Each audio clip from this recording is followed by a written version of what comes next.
Eating too much sugar can make you gain weight and can also cause tooth decay. The type of sugars most adults and children in the UK eat too much of are free sugars. These are Any sugars added to food or drinks. These include sugars in biscuits, chocolate, flavored yogurts, breakfast cereals, and fizzy drinks. These sugars may be added at home or by a chef or other food manufacturer. Sugars in honey, syrups such as maple, agave, and golden, nectars such as blossom, and unsweetened fruit juices, vegetable juices, and smoothies. The sugars in these foods occur naturally but still count as free sugars. Sugar found naturally in milk, fruit, and vegetables does not count as free sugars. We do not need to cut down on these sugars, but remember that they are included in the total sugar figure found on food labels. how much sugar can we eat? The government recommends that free sugars, sugars added to food or drinks, and sugars found naturally in honey, syrups, and unsweetened fruit and vegetable juices, smoothies and purees, should not make up more than 5% of the energy, calories, you get from food and drink each day. This means Adults should have no more than 30 g of free sugars a day, roughly equivalent to 7 sugar cubes. Children aged 7 to 10 should have no more than 24 g of free sugars a day, 6 sugar cubes. Children aged 4 to 6 should have no more than 19 g of free sugars a day, 5 sugar cubes. There's no guideline limit for children under the age of 4, but it's recommended they avoid sugar-sweetened drinks and food with sugar added to it. Find out more about what to feed young children.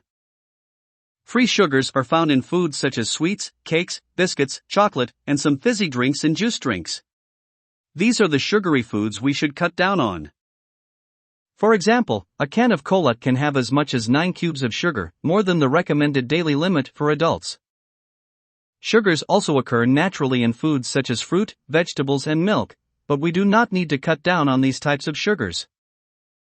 Be aware that these are included along with free sugars in the total sugars figure that you'll see on food labels. Find out more about nutrition labels and sugar for help on how to tell the difference. tips to cut down on sugars.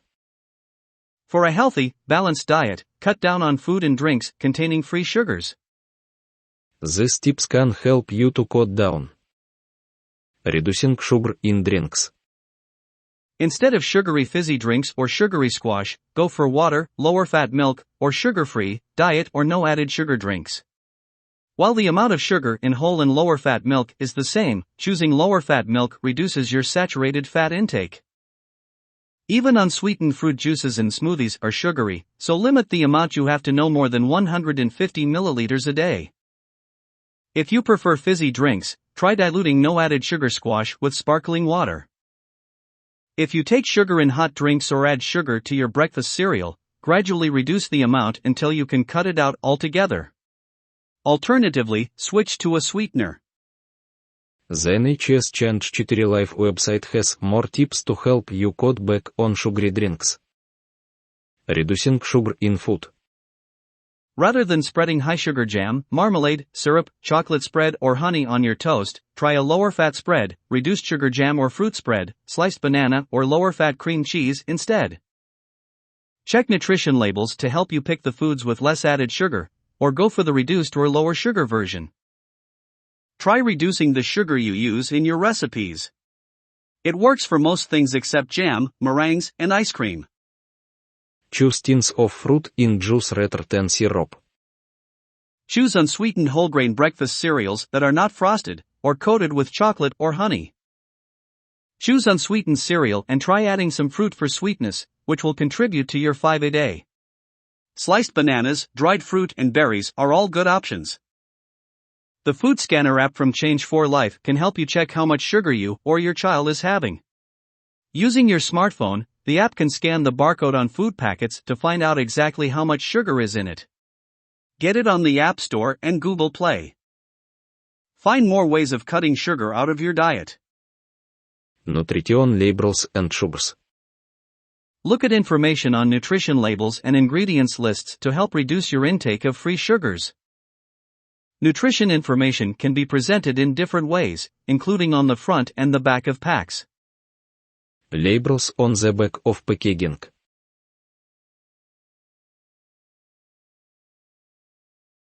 It's important to look for the of which sugars figure on nutrition labels, which is part of the carbohydrate information. While this does not tell you the amount of free sugars, it's a useful way of comparing labels and can help you choose foods that are lower in sugar overall. Look for the carbohydrates of which sugars figure on the nutrition label. Products are considered to either be high or low in sugar if they fall above or below the following thresholds. High, more than 22.5 g of total sugars per 100 g. Low, 5 g or less of total sugars per 100 g. If the amount of sugars per 100 g is between these figures, that's regarded as a medium level. The of which sugars figure describes the total amount of sugars from all sources, free sugars, plus those from milk, and those present in fruit and vegetables. For example, plain yogurt may contain as much as 8 g per serving, but none of these are free sugars, as they all come from milk. The same applies to an individual portion of fruit. An apple might contain around 11 g of total sugar, depending on the size of the fruit selected, the variety and the stage of ripeness. But sugar in fruit is not considered free sugars unless the fruit is juiced or pureed. This means food containing fruit or milk will be a healthier choice than one containing lots of free sugars, even if the two products contain the same total amount of sugar. You can tell if the food contains lots of added sugars by checking the ingredients list. Sometimes you'll see a figure just for carbohydrate and not for carbohydrate, of which sugars. The carbohydrate figure will also include starchy carbohydrates, so you cannot use it to work out the sugar content. In this instance, check the ingredients list to see if the food is high in added sugar. Ingredients list. You can get an idea of whether a food is high in free sugars by looking at the ingredients list on the packaging. Sugars added to foods and drinks must be included in the ingredients list, which always starts with the ingredient that there's the most of. This means that if you see sugar near the top of the list, the food is likely to be high in free sugars.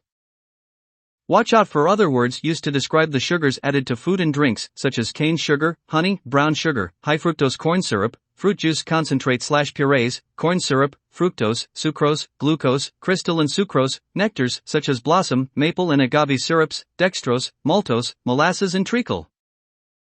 For more information on food labels such as no added sugar, see food labeling terms. Labels on the front of packaging. There are labels containing nutrition information on the front of some food packaging. This includes labels that use red, amber and green color coding, and advice on reference intakes, RIs, of some nutrients, which can include sugar. Labels that include color coding allow you to see at a glance if the food has a high, medium or low amount of sugars. Red equals high, more than 22.5 g of sugar per 100 g or more than 27 g per portion. Amber equals medium, more than 5 g but less than or equal to 22.5 g of sugar per 100 g. Green равно less than or equal to 5 g of sugar per 100 g. Some labels on the front of packaging will display the amount of sugar in the food as a percentage of the RI. RIs are guidelines for the approximate amount of particular nutrients and energy required in a day for a healthy diet.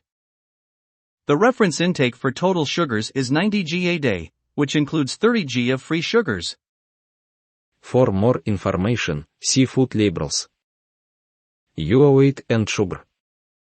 Eating too much sugar can contribute to people having too many calories, which can lead to weight gain. Being overweight increases your risk of health problems such as heart disease, some cancers, and type 2 diabetes.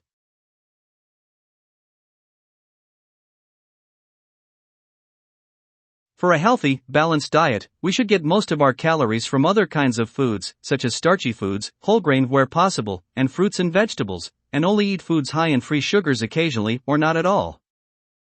The Eat Well Guide shows how much of what we eat should come from each of the main food groups in order to have a healthy, balanced diet. Learn more about how to have a balanced diet. Tooth decay and sugar. Sugar is one of the main causes of tooth decay. To prevent tooth decay, reduce the amount of food and drinks you have that contain free sugars, such as sweets, chocolates, cakes, biscuits, sugary breakfast cereals, jams, honey, fruit smoothies and dried fruit, and limit them to mealtimes.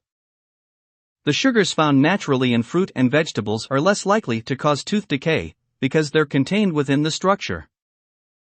But when fruit and vegetables are juiced or blended into a smoothie, the sugars are released.